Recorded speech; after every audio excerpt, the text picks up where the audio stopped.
Hi friends, இப்போ நம்ம என்ன செய்ய போகிறோம்னா கொண்டக்கடலை சுண்டல். அடுப்பு ஆன் பண்ணிக்கலாம். தண்ணி ஊற்றி வச்சுருக்கேன். கொண்டக்கடலை போட்டுக்கலாம். தேவையான அளவு உப்பு போட்டுட்டு குக்கரை மூடி வச்சிடலாம். அடுத்து கருவேப்பிலை, கொண்டக்கடலை, பட்டை மிளகா, கடுகு, எண்ணெய். அடுத்து அடுப்பு ஆன் பண்ணிக்குவோம்.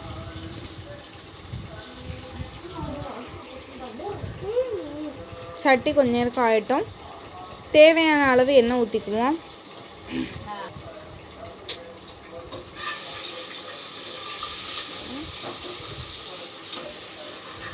எண்ணெய் ஊற்றிக்கிட்டோம்.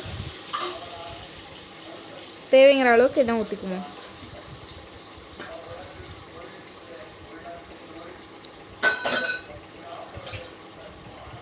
எண்ணெய் கொஞ்சம் நேரம் இருக்கட்டும்.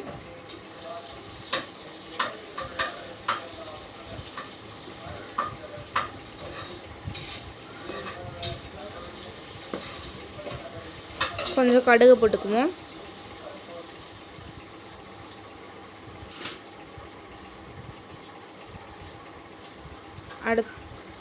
அடுத்து கருவேப்பிலை,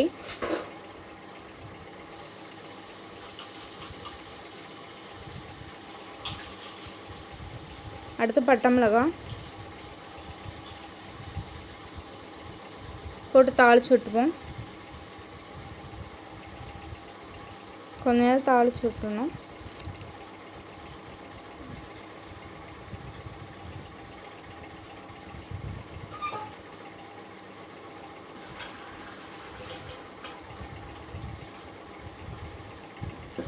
அடுத்து நம்ம வேக வச்ச சுண்டல் எடுத்து போட்டுருவோம்.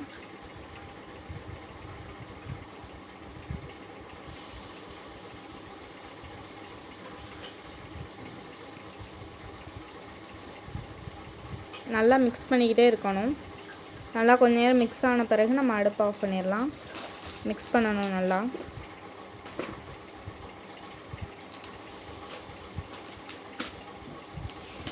மிக்ஸ் பண்ணி விட்ருவோம். நல்லா இப்போ அடுப்பு ஆஃப் பண்ணிடலாம்.